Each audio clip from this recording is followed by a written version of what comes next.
Hello guys, once again welcome to my channel. Today's topic is about antifungal drugs. Today I am going to cover all the classifications of drugs and their mechanism of actions. So without any delay, let's move on video. So first type is antifungal antibiotics. We have two types, polyenes and heterocyclic benzofurans. In polyenes, the most common example is amphotericin C, amphotericin B. We can call it as AMB sometimes. And heterocyclic benzofurans, we have most common type is Glycofulvin drug. Another, we have anti-metabolites, example is fluorocytosine, and we have allylamines, example is terbinafine, and we have azoles, two types, imidazole and triazole. We have in imidazole, we have ketoconazole and anilconazole, and in triazole, we have fluconazole.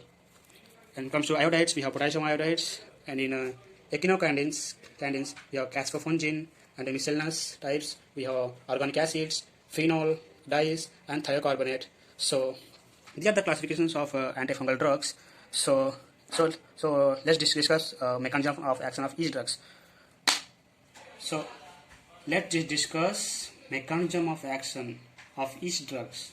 So in the first class, we have antifungal.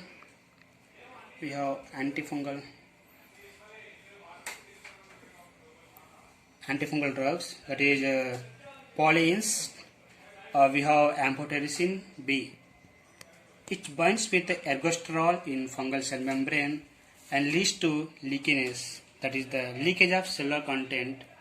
Okay, so it leads to leakiness. It leads to influx of H plus ions inside the cell membrane and the efflux of potassium outside membrane.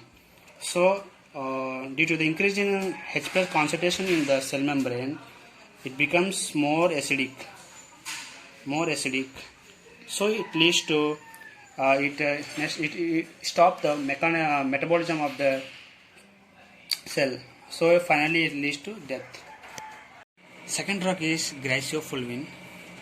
Actually it interferes with the polymerization of microtubular proteins that leads to inhibition of mitotic spindle formation.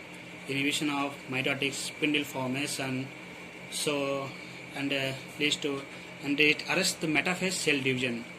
So arrested metaphase cell division, so no further division occurs in fungi, and that leads to cell death. And we have antimetabolites, like example fluorocytosine. It enters into fungal cell by cytosine specific permease enzyme. Okay, and the cytosine deaminase converts this into 5-fluorouracil or 5-FU. This converts into two types, two forms, that is 5-fluorouracil ribose triphosphate and 5-fluorodeoxyuracil monophosphate. It inhibits DNA synthesis and it inhibits RNA synthesis. So for the no more division, it finally leads to cell death. And we have azoles like imidazole and triazole. It inhibits the ergosterol synthesis. For in the synthesis steps, lanosterol converts into ergosterol in the presence of enzyme cytochrome P450 14-alpha demethylase.